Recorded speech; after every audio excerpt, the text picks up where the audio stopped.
उधर ईरान को लेकर भी अमेरिका के साथ रूस और चीन का तनाव बढ़ सकता है। अमेरिका इस वक्त ईरान में तख्तापलट के चक्कर में है। ट्रंप ईरान को धमकी भी दे चुके हैं। इस बीच ईरान में 12 दिन भी खामेनेई के खिलाफ विरोध प्रदर्शन चल रहा है। इधर 100 से ज्यादा शहरों में जबरदस्त हंगामा है, आगजनी है, तनाव है। शिराज, अब्दाना समेत कई शहरों में गृह युद्ध जैसी स्थिति है। प्रदर्शनकारियों के निशाने पर ईरान की एलीट फोर्स IRGC और खामेनेई है। प्रदर्शनकारी खुलेआम खामेनेई के खिलाफ नारेबाजी कर रहे हैं। जगह जगह आगजनी की तस्वीरें सामने आ रही है। ईरान में प्रदर्शन उग्र होता जा रहा है और बगावत की आवाज को कुचलने के लिए अब सुरक्षा बल प्रदर्शनकारियों पर सीधे सामने से गोलियां चला रहे हैं। एक तस्वीर उसी गोलीबारी की आपके सामने है। पब्लिक ने भी इस्लामी हुकूमत के खिलाफ हथियार उठा लिया है। प्रदर्शनकारी गोली का जवाब गोली से दे रहे हैं और यह खतरनाक है। कोई भी प्रदर्शन जब इतना ज्यादा हिंसक हो जाए कि आम लोगों की जान पर बनाए तो फिर ये खतरनाक है। लेकिन पहले ही अमेरिका ये कह चुका है कि अगर आम सिविलियंस की जाने गई तो फिर वो इंटरवीन करेगा। अमेरिका इंटरवीन क्यों नहीं कर पा रहा है, पहला सवाल तो यही है अवधेश जी। और अगर अमेरिका इंटरवीन नहीं करता है, क्या खामेनेई अपना पद छोड़ेंगे? नहीं, देखिए, अमेरिका तो अभी इंतजार करेगा कि ये सिचुएशन थोड़ा वर्स हो जाए, वहाँ नियंत्रण से बाहर हो जाए। क्योंकि कल एक महिला ट्रंप के तस्वीर लेके दिखा रही थी कि आइए बचाइए। उसके बाद ट्रंप आओ का नारे भी वहाँ लगे हैं और वो विजुअल भी कुछ पोस्टर्स भी चिपकाए गए हैं। पोस्टर चिपकाए हैं। वो लग रहा है कि जैसे इराक में आके तुमने हस्तक्षेप किया, सद्दाम को हटाया, वैसे ही यहाँ भी करो। लेकिन अमेरिका का आना क्या है, ये इन लोगों को समझ नहीं है कि ईरान की समस्या का हल होना है वो। तो यही ये जो है, जो अमेरिका स्वयं में समस्या है। लेकिन ईरान का जो है ये एक सभ्यता की लड़ाई है। वहाँ जिस सभ्यता को 1979 से स्थापित किया गया था, उस सभ्यता के विरुद्ध मुसलमानों के अंदर ही, स्वयं शिया मुसलमानों के अंदर ही एक विद्रोह हुआ है कि यह हमको अब स्वीकार नहीं है। समय समय पर हुआ, मारे भी गए, बार बार होता है। लेकिन इस बार भी कब वो परिणाम में जाएगा, अभी तक खामेनेई साहब का कोई पता नहीं है वो क्या करेंगे। दूसरे देशों ने अपनी कोई भूमिका उसमें स्पष्ट नहीं की है। जितने इस्लामी देश है सब उनकी ओर देख रहे हैं। तो अभी ये क्लियर नहीं है। क्लियर केवल इतना ही है कि 1979 में जो इस्लामिक क्रांति हुआ है उसके विरुद्ध एक व्यापक असंतोष है उस सिस्टम के विरुद्ध। क्योंकि IRGC पर, बाकी तो मेरी समझ में आता है, IRGC पर हमला करना, उस पर AK-47 चलाने का मतलब यह हुआ कि IRGC इस्लामिक आर्मी का वो जिहाद की द्योतक वहां है, वो उस पर हो रहा है बराबर। अमेरिका और इजराइल क्या करेंगे? परसों बेंजामिन नेतन्याहू और ट्रंप साहब की मीटिंग हुई है ईरान को लेकर के।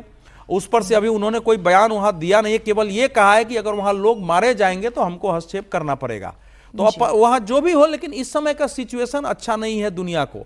अगर अरब वर्ल्ड में भी ये सिचुएशन होता है, अगर कैरिबियन एरिया में ये सिचुएशन होता है, कैस्पियन में है, ब्लैक सी में अगर ये सिचुएशन हो रहा है, और हमारे आसपास जो स्थिति है बांग्लादेश से लेकर के चारों तरफ, तो वो एक दुनिया बहुत ही भयावह परिस्थिति में है। अब मेरा तो एक सुझाव होगा इसमें जी सर, कि भारत के प्रधानमंत्री कुछ दुनिया के प्रमुख नेताओं के साथ क्या कोई ऑनलाइन बैठक वगैरह दुनिया के वर्ल्ड सिस्टम पर हो सकता है? क्या भारत के अंदर प्रमुख विपक्षी नेताओं के एक बैठक करके कि भारत इसमें क्या भूमिका निभाए, जो स्थिति बनती जा रही है?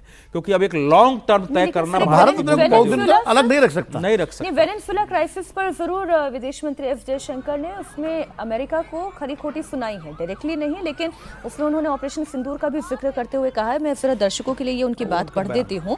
विदेश मंत्री ने कहा कि आज की दुनिया में देश वही करते हैं जिससे उनका फायदा हो, लेकिन दूसरों को मुफ्त की सलाह जरूर देते हैं। ये विदेश मंत्री एस जयशंकर कह रहे हैं। हाँ, नाम तभी मैंने कहा कि नाम नहीं लिया, लेकिन मुफ्त की सलाह देने वाले कौन हैं? वो अमेरिका ही तो है। ऑपरेशन सिंदूर के दौरान भी कुछ देशों ने कहा कि उन्हें तनाव की चिंता है। सच में है क्या? वो ये पूछ भी रहे हैं, सच में क्या उन्हें वाकई में तनाव की चिंता है? तो पहले अपने क्षेत्र को देखिए और फिर बताइए कि कितनी चिंता है।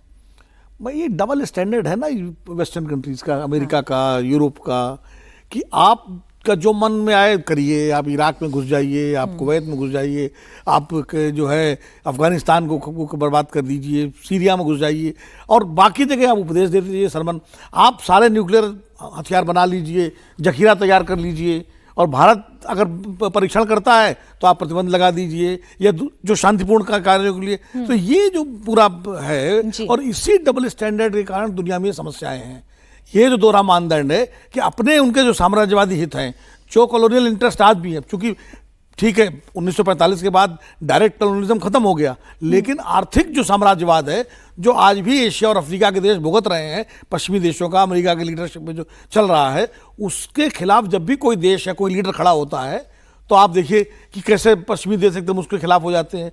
इसी का उदाहरण लीजिए, वेनेजुएला का उदाहरण ले लीजिए। ह्यूगो चावेज ने जब वहाँ की ऑयल कंपनीज का राष्ट्रीयकरण किया और उनको अपने इसके लिए इस्तेमाल किया तो पूरा अमेरिका, पूरा पश्चिमी देश के खिलाफ हो गया। इराक में इस तानाशाह थे कद्दाफी और ये सद्दाम, लेकिन उन्होंने अपने नेशनल इंटरेस्ट में वहाँ के ऑयल का इस्तेमाल किया, लेकिन आप उनको जो है निपटा दिया। तो आप दूसरे को शांति का उपदेश देते हैं। ये बड़बोला जो है राष्ट्र है अमेरिका की, जब अपने पर आती है तब कथनी करनी में फर्क होता है। भूल जाते हैं। अच्छा, इसलिए तो मांगा आ जाता है मेक अमेरिका ग्रेट अगेन।